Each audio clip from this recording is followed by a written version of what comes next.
Namaste, and welcome to another episode of the Waking Up with Jessica show.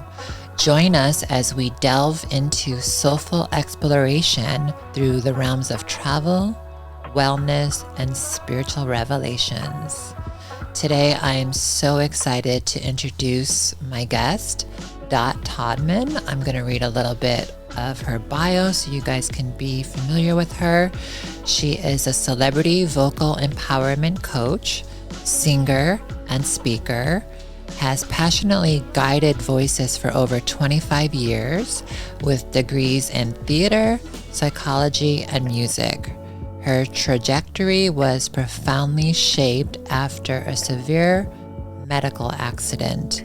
This led to the creation of C.O.R.E Vocal Power, a method that merges metaphysics with vocal mechanics, enhancing emotional well-being through voice.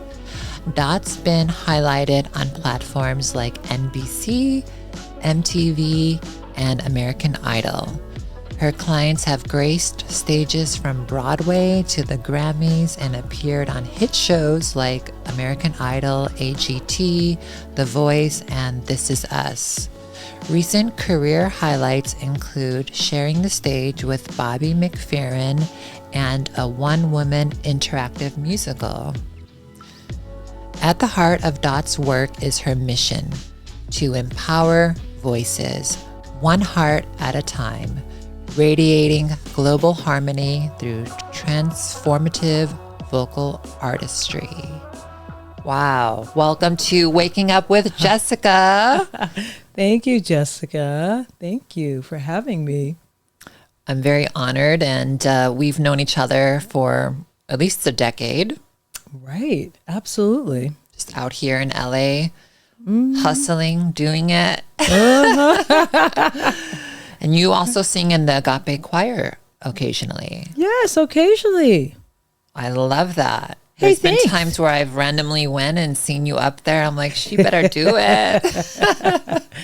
Yeah, it's a lot of fun. It's a lot of fun. The last time I saw you was at my birthday party in Beverly Hills. That was a minute ago. Yeah. Two years ago? Yeah. Was that pre-pandemic? It was like daring. Remember, I needed to find a place that would allow us outside. Wait, oh my gosh. That's crazy. Yeah. Huh. It's like a big blur, you know? It is. Time really flies. Everything seems like a big blur. Past like 3-4 years, I'm like, wait, that happened? Yeah. Yeah. The time feels like different now. Everything. Yeah. Everything. There's been like a huge planetary shift. I believe that. Do you remember when it was so nice outside that like you could go to the ocean and see that turquoise stuff? I can't remember what it's called, but they had like the water was so clean and pure in LA, which is like unheard of. It's like aquamarine something or other. Do you know what I'm talking about? No. Oh yeah, like there are lights and you go at night and the whole ocean was lit up. Oh, it's like bioluminescence. Yeah, something like that. Yes. I know, I can't remember. I should remember, but I don't remember. Yeah. But like, and the skies were so clear during that time because everyone was at home. We weren't polluting the environment. So I just think that, yeah, Mother Earth got this huge upgrade. And meanwhile, the humans are like, oh. All the animals were like coming out. Yeah, all these new animals. But I like to believe the humans also, we're slowly but surely getting there. I wrote a list of questions that I want to ask you, but we'll just let it flow. We know each other. We're sisters. So you talked a little in your bio about your medical accident, which ultimately led you to shape the creation of C.O.R.E Vocal Power. What exactly was that medical condition? Ah, yes. So, okay. Let me see how far back I should rewind without like talking for too long about So basically what happened to me was I suffered from something called endometriosis, and it had progressed to stage 4, which endometriosis is something that I guess affects 1 in every 10 women, but a lot of people don't really talk about it, and it's very painful. Instead of your menstrual cycle going where it's supposed to inside the uterus, it goes outside and it pulls on the organs. And so that being coupled with a hyperthyroid condition created some weird things in my intestines, which lended me to be extremely thin with a big stomach. And one day I just almost passed out. I was in a lot of pain, so I was taken to the ER, and they said they just wanted to look with a camera, and something told me, don't do it. So I told them no, but after 3 days of being in excruciating pain, I said, okay. And they went in and nicked my bowel by accident. And that left me with an 8-inch scar along my core. Oh my God. Yeah. So, but what was really profound was when I woke up in the hospital bed and there's this big bandages wrapped around me. I have no idea why. I'm laying there and I felt so much peace. And it was almost like I heard a voice or whatever. This is going to sound weird, but this is kind of what happened. And it was like, don't worry, you're going to heal and you're going to help other people. Wow. Mm-hmm. And prior to that, I was a vocal coach, but I was very much centered around technique was important to me. The feedback I got from my clients was, you're helping me with confidence. And I used to get mad because I would I just gave you the best vocal drills. And I was like, who cares about confidence? I'm giving you now you can sing because, I didn't get it. I was still really kind of young in the field. And, but I started listening more after I had this accident, because I had purged everything in my body due to an allergic reaction to the morphine they were sticking in me.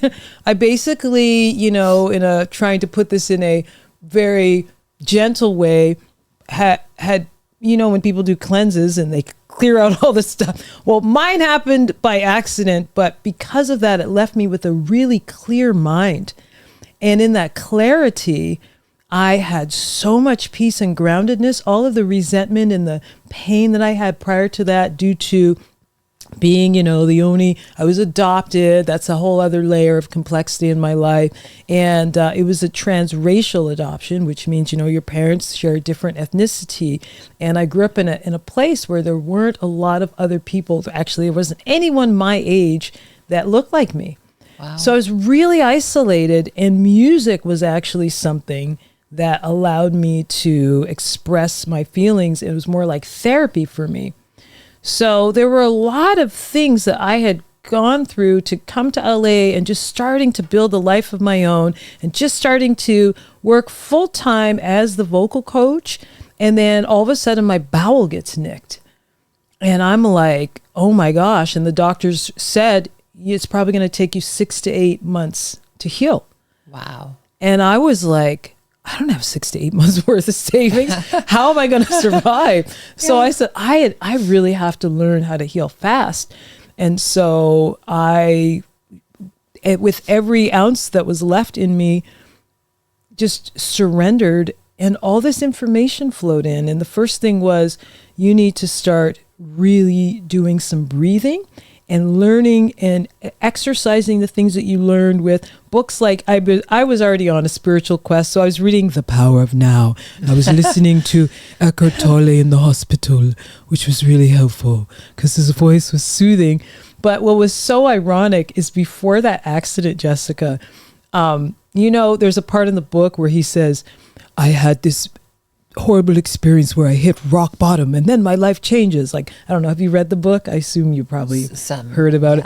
Yeah. So I remember going, I wish I could have a rock bottom experience so I could be spiritual. Oh man, be careful what you wish for. Because exactly. 98 pounds later, I'm sitting there and I'm just bone, I'm skin and bones. I'm 5'9" and I'm 98 pounds, and that's not really a good weight to be if you're that tall. And I was suffering, but physically, and I was suffering, but spiritually, I had all this peace. And I thought, well, maybe this is an opportunity for me to grow. And so how can I heal myself? And so I started meditating. I watched The Secret. That movie really helped me realize that maybe I could put this to practice, because I have to do something. So what's this thing about if I can think about how I want to feel and put that frequency out there, maybe I'll feel better. So instead of thinking about the 36 staples along my core, what if I picture my stomach when it felt better? And what's that stuff about chakras? I'd heard things about chakras and I thought, that sounds kind of weird. That sounds kind of woo-woo. What's that rainbow thing going along that guy's spine? And then I learned that each one of these glowy light thingies along the spine is just a major organ in the body identified by light. Well, that's not too weird. Like some people say, oh, I've got butterflies in my stomach. Do you really have butterflies? Yeah. What if we just put a color to that area? Oh, this yellow light. Okay, so that's the third chakra. My third chakra has a blockage area. So I realized that each one of these chakras was also connected to vowel. And vowels are the heart of singing, right? Yeah, those are all vowels. And if you're learning how to sing, you want to be able to get those vowels nice and resonant. But what I didn't know is that those vowels are also not just connected to where you're placing them in your mouth and your face, but they're also connected to the body. So I just went from guidance and breathing and praying and meditating and all the things we do to try to help ourselves. And I was able to heal. They told me 6 to 8 months, but within just doing my breathing techniques that I teach to people and learning how to hum and activate the energy along my spine, 2 weeks I was riding my bike with my little dog at the time. Wow. I wasn't fully healed, but I was definitely on my way. And I really learned the power of just not being confined by our circumstances, but actually freed, because we can think about what it is we want to feel and then embody that through the breath and through determination. And so basically it was a survival mechanism, but then through my morning meditating and writing and my journal, I started getting the letter C. What's this letter C? Oh, it's connecting. And then I got an R and an O, and pretty soon I realized, oh, it's just spelling a word, core. Wow. Yeah. And so it became a foundation for my healing. And then over the years, I just continued to break it down and share with other people because it was helping me. And so that suddenly became this thing that was giving people not just jump into singing. Because, for me, what happened was I've been a professional singer since I was just little. I was getting paid to sing, and I was really confident that I came out to Hollywood, and I was like, yeah. Whenever there was a big audition, forget it. I just start crying, shaking. I was like, what's wrong with me? What's going on? Why am I so upset? And I realized it was because I hadn't worked through all the stuff that was stuck in my body, all the trauma, all the pain, all the sadness. We really do carry that with us, don't we? Yes. And so that is why I think the universe did me a favor, even though at the time it was awful and it hurt. But I'm still in growth. I don't think we ever get there. We're always going to be learning and growing. But these tools help me to then be able to turn around and help others. So That was a long answer, but that was beautiful. You have such a pleasant speaking voice. It's so beautiful. Well, thank you. And you yourself as well. Thank you. So I want to talk a little bit about you being adopted in Canada, right? You grew up in Canada. Are you still in contact with your family? Yeah. Your adopted family? Okay. Yeah. So yeah, my biological parents are Jamaican. And I did not know that until I was 20 years old.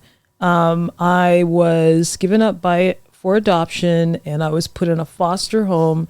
And I guess my birth mother was trying to go there and visit me. And after about 6 months, they were like, she got adopted, but they lied to her. And I actually wasn't adopted for another year after that. Oh, wow. And it was a white lady and then a black man who had already had their own child. So he was, biracial. And then my mom decided to move to this really tiny white community in outside of Toronto.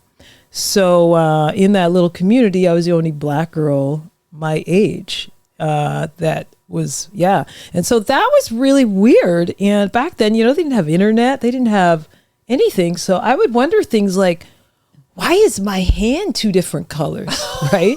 Like, why is this two different colors? And what's up with so there's all these little things that, like the hair, that's a big thing. It's like, well, my mom's trying to wash my hair, every day. And for those people that don't know, like black hair is naturally really clean and it doesn't have a lot of oils in it. So you usually need to wait about a week. So my hair was snapping off and, she didn't really know who to ask so I was very isolated and it was tough, but, I kind of thought that that's kind of what I deserved. I got picked on a lot and stuff. But then my father and my mom, they divorced. So then he left and it was my mom brought her older sister in to help us. And so that was interesting. She was born in 1920. So she was a lot older than my mom. And so she came from a whole different generation of people where, they call black people colored.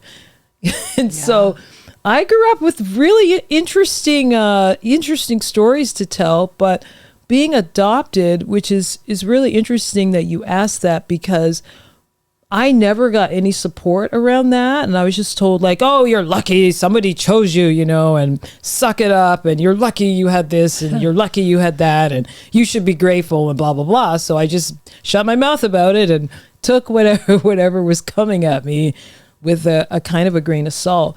But never really got validated. And then just recently, I was working with this little boy, and somehow me getting adopted got brought up. I don't remember how it got brought up, to be honest. But he goes, "Oh, you're adopted?" And then he goes, "So is my mom." And I'm like, "That's nice." Like, why is he saying that?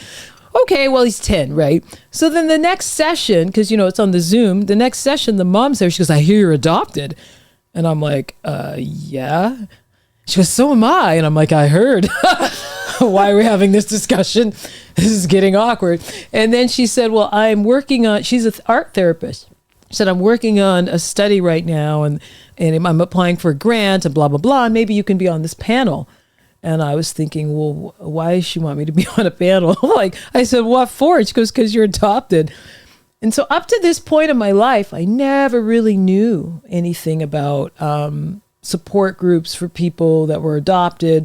But I said yes. And just this past weekend, or actually a few weeks ago now, but I performed at this thing where they had other people that were adopted. Wow. And that had similar backgrounds as me that, maybe had white parents but my whole life, I've gone all this time, and so I didn't realize there's still some stuff in there. And I took an excerpt from my one-woman show that was basically, once again, music therapy for me to go in and just write out how I felt and sing it out. And that was a few years back. So I thought I had healed myself from my adoption wounds, but I learned just recently that I still have some.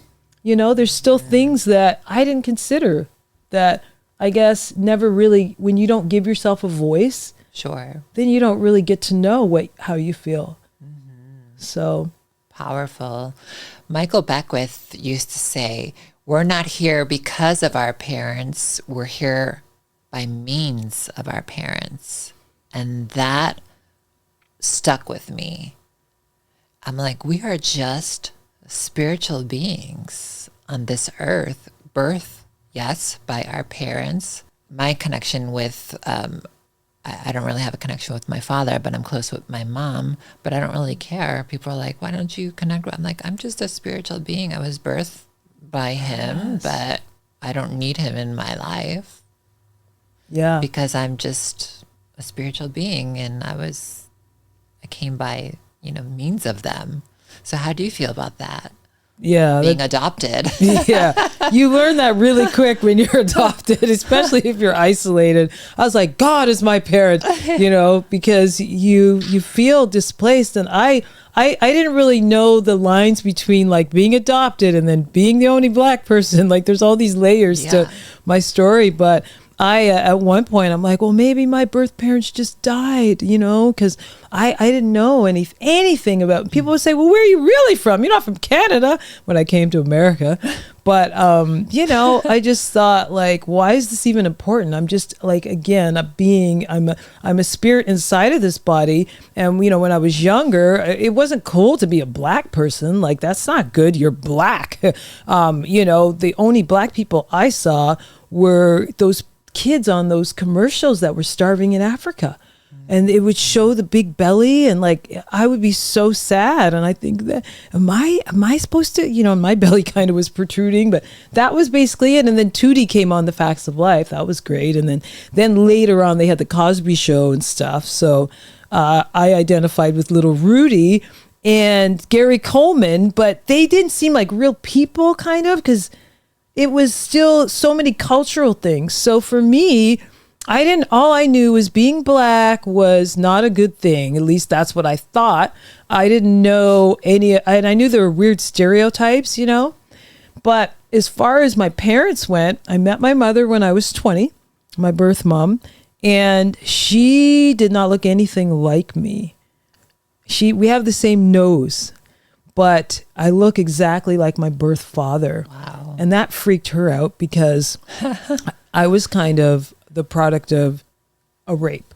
So according to her, and so that gave her a lot of, and she had been looking for me. She was only like 15 when all this happened, or 16 when all of it happened.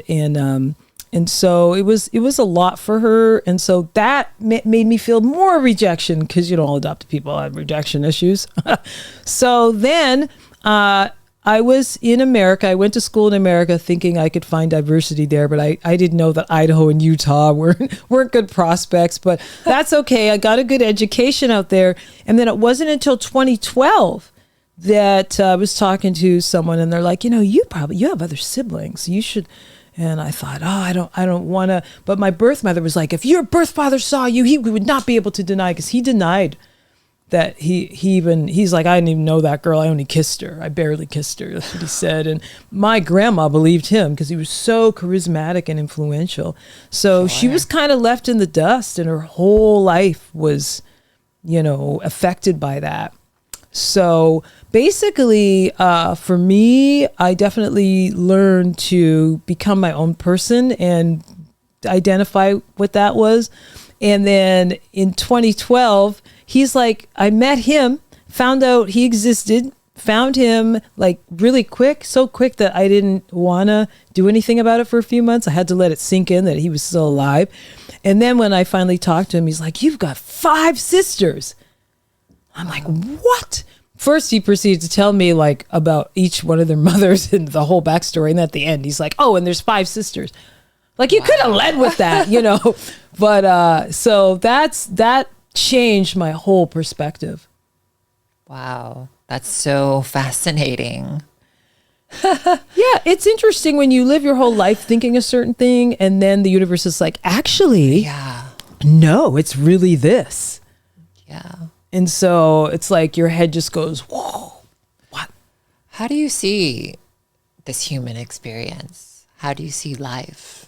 What do you think happens after we vacate these bodies?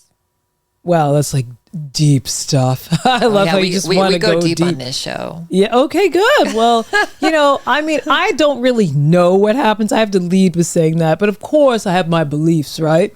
But I don't really know. But what I see is I see this as just a tiny speck in the infinite. Like the infinite, it never begins, it never ends. It says God never begins and never ends. If I'm a spark of the divine, then in this incarnation, I am uniquely positioned to, just like you, there's no other Jessica Savano, right? You have everything that you need to be you, and there's no other person like you.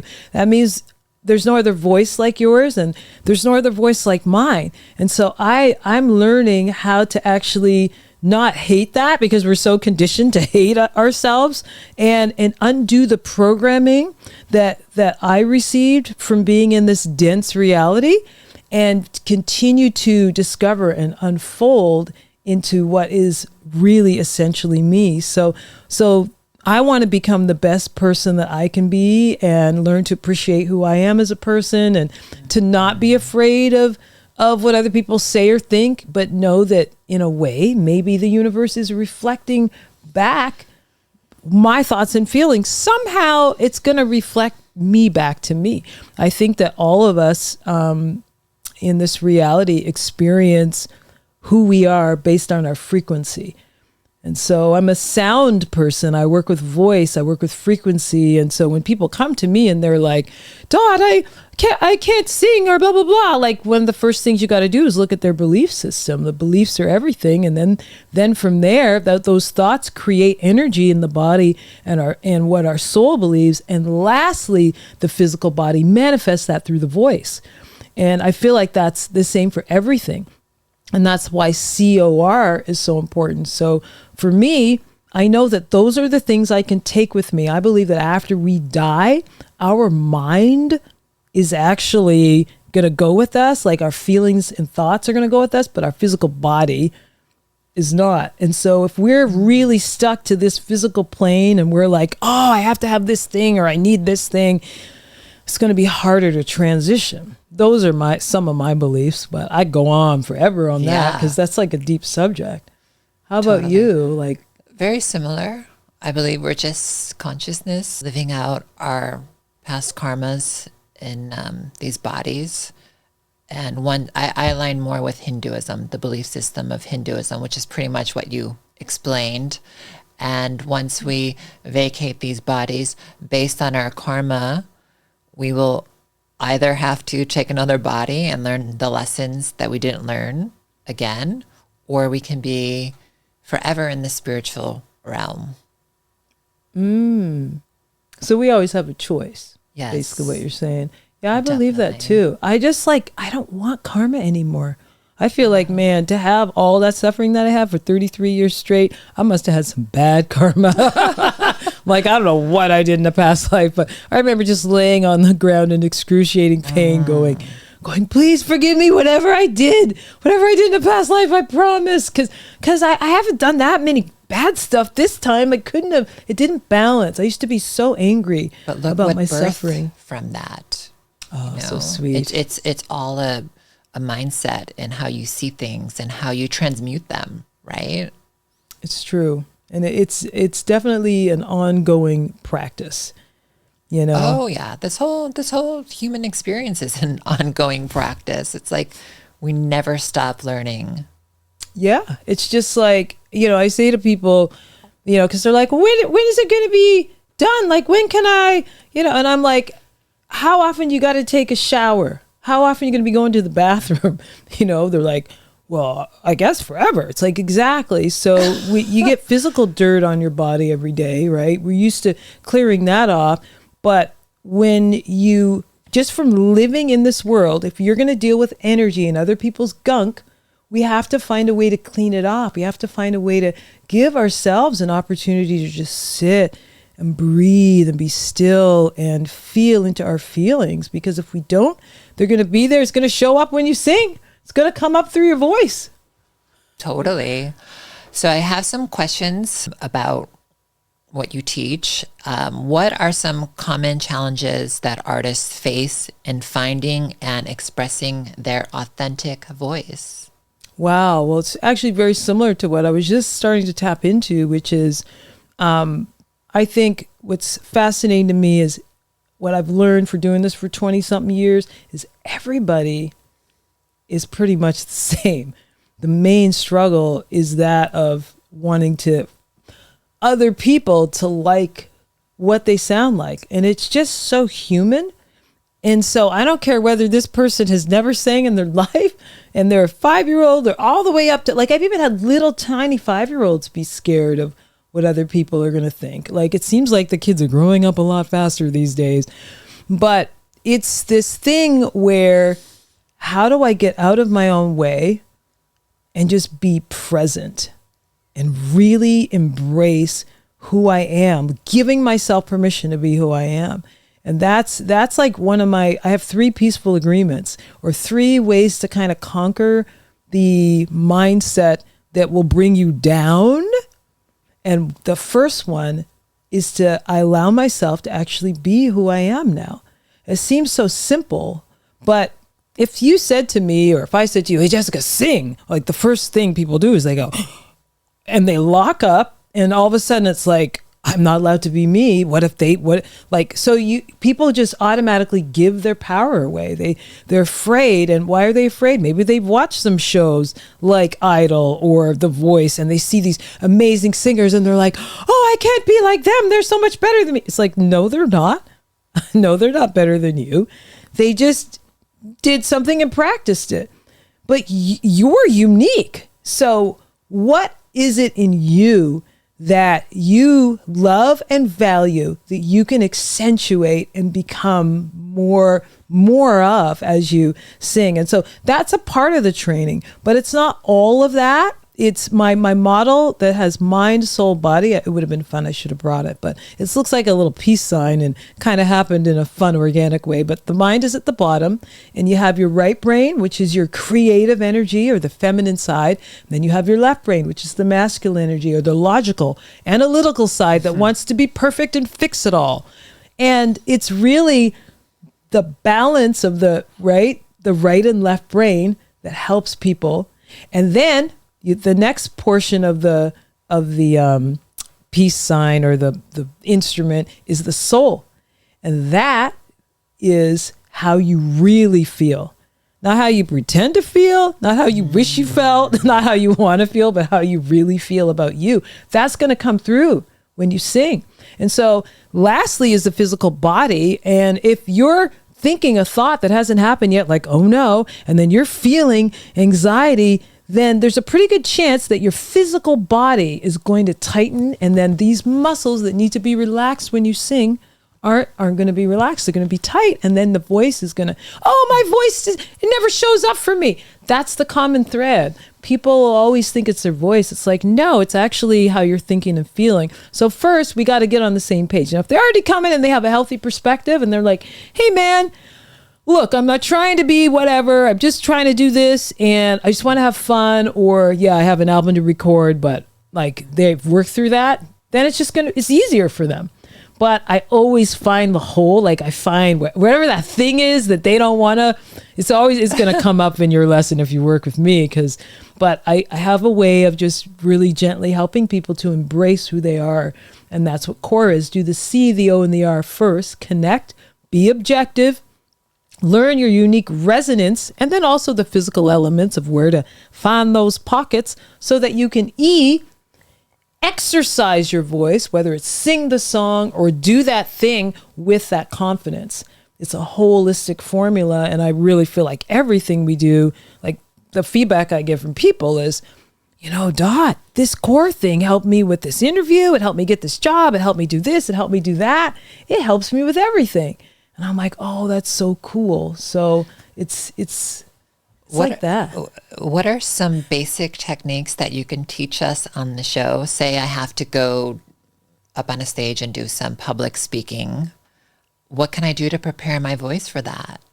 Well, that's a layered question because it depends on where you are. But if we were just to be general, like we want to warm up the voice and always remember that the body is really right? Like it's not just focusing on this, but really being willing to lean into whatever it is that, like if you're afraid. So if you're not afraid and you just want to get up and speak?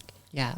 Okay. So do you want to do some stuff? Yeah, let's do it. All right. Well, I always start with breathing. So we'll do it really quick. We'll just get our feet so they're flat on the ground and take in a silent, loving breath. Think of something you love. And as you breathe in, just imagine that you know about chakras, so we can say your second chakra, but just below your belly button, imagine that expanding as you breathe in. And if you're breathing through your nose, while you're breathing in, relax your throat. If you're breathing through your mouth, you can just think, oh, like something really sweet. Oh, now you're expanding your belly. And then on the exhale, just send that energy down and into the earth. Okay, so ready? So focusing on me, good, breathing in. Yeah, and then now my belly's orange. And then exhale and shoot it out your tailbone. Yeah, and just imagine those roots. Good, let's do one more. Loving breath in. Stay really present with me. My belly's orange, and then feed some love into your heart. Yeah, as you exhale. Good. That's a big deal. So we're preparing your nervous system a little bit. We're creating space, right? And then I'd have you wiggle and move, but we're not going to do that today because I don't know if we can do that here. But I might have you do some right brain, left brain, like brain balancing stuff. But let's do, okay, are you ready? So you can keep a little beat with me, and you're going to clap with me, and you're just going to copy me. So we're going to do call and repeat. so you're just going to, if I go blah, blah, blah, blah. Blah, blah, blah, blah. Good. Okay, yes. Let's get these claps in. There we go. Ba, ba, blah, blah, blah. Blah, blah, blah, blah, blah. Yeah. So see if I go ba, ba, ba, ba. You go ba, ba. Where are you feeling that in your body? Where do you feel the energy right now? Get in there. Get back in there. Is it high or is it low? Middle. Yeah, where's point to it? Show me. Yeah, that's high up. Yeah. Right? Middle is like your Okay. right? So the energy went up. You're like, blah, blah. So you start to feel the nerves, right? You're like, and already you're doing this. You're like, oh. So all of the conscious stuff, the subconscious stuff is coming up. So then we drop in and just feel it. Let it be there. Let the anxiety be there. Anxiety's good. Because anxiety is going to give you charisma. It's going to give you energy. It's going to give you that charge, right? You got to learn how to ride the wave of the energy. But first, you got to be in your body. So if we were like standing up, which would be funny, but we could do even more stuff. But then you want to see how I'm scrunching my face? So scrunch your face up. Yeah. And then you can make a big face and take your tongue and roll it behind the bottom teeth and then roll it forward. So the tip of the tongue. Yeah, like that. And you're going to roll it forward and roll it as far as you can. Because the back of the tongue is actually connected to the top of the larynx. And that's where a lot of tension is. It's not even like the throat. Sometimes it's just the back of the tongue. So we do exercises to get all of those. And then, of course, some lip trills or SOVT exercises.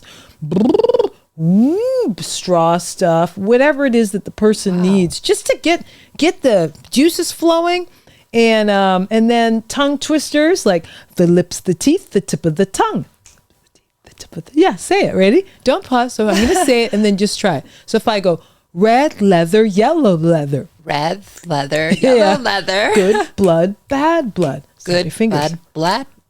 Red leather, yellow leather. Red leather, yellow leather. Good blood, bad blood. Good blood. Oh my Red God, I'm not leather, good at yellow leather. That's Red leather, yellow leather. Good blood, bad blood. Good blood, bad blood. Ba ba ba ba ba ba ba. Ba ba ba ba ba ba ba. Ba ba ba ba ba. Ba ba ba ba. Say it with me. Ba ba ba. Just like you're talking. Don't think about singing. Yeah. 1, 2, 3. Hey. 1, 2, 3. Great. You're doing great. Hey, hey, hey. Hey, hey, That's awesome. That's right. Hey, hey, hey, hey, hey. Hey, hey, hey, hey, hey. Mum, mum, mum, mum, mum. Mum, mum, mum, That's mum. it. Mum, mum, mum, mum, mum. Mum, mum, mum, mum. Say it with me. Mum, mum, hey. Mum, mum, hey. Good. So now I'm chewing and I'm humming and I'm snapping my fingers. Right, left, right brain, left brain, right brain, left brain. Humming and chewing is great because when you hum and you chew and turn your head like this, what you're doing is you're massaging your vocal cords when you go mum. Do that. Ma. And remember earlier how I said that I didn't know that the pockets of sound in the face were connected to the body? Yeah. Guess what M does? Think of something yummy and do it. Ready?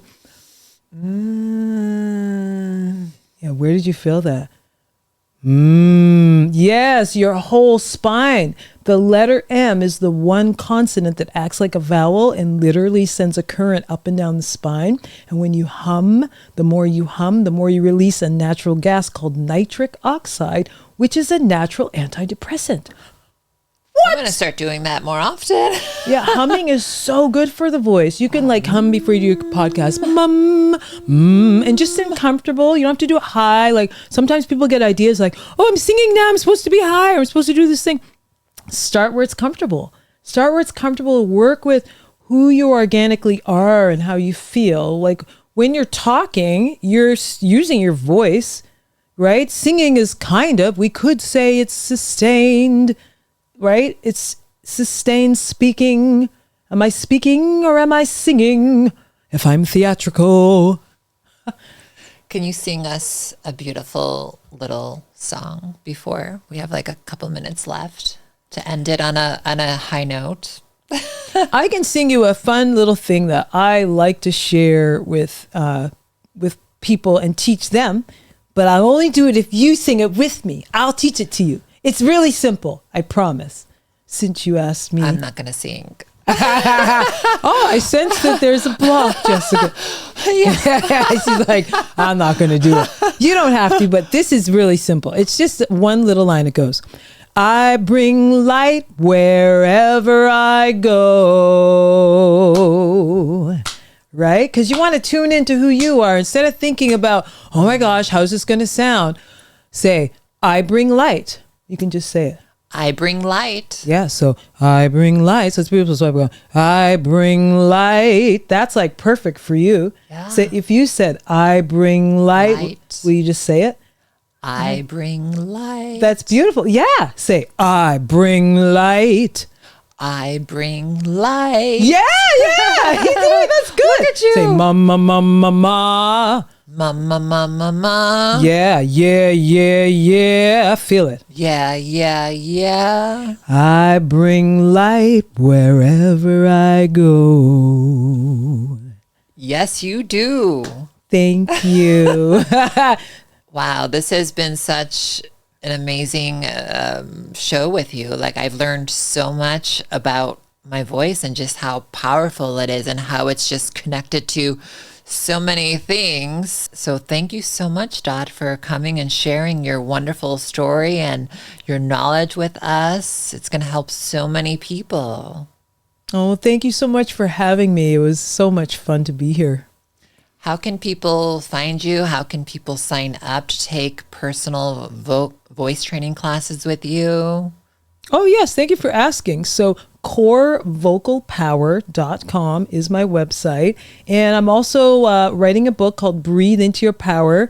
I wrote it in 2009, but it's on volume 4 now, going into volume 5. And there's an audio book for people that don't like to read. But if you want to get the experiences and the things that I've been sharing about being just empowered and happy with your voice, then all those tips are in that book. It's like a little fun workbook.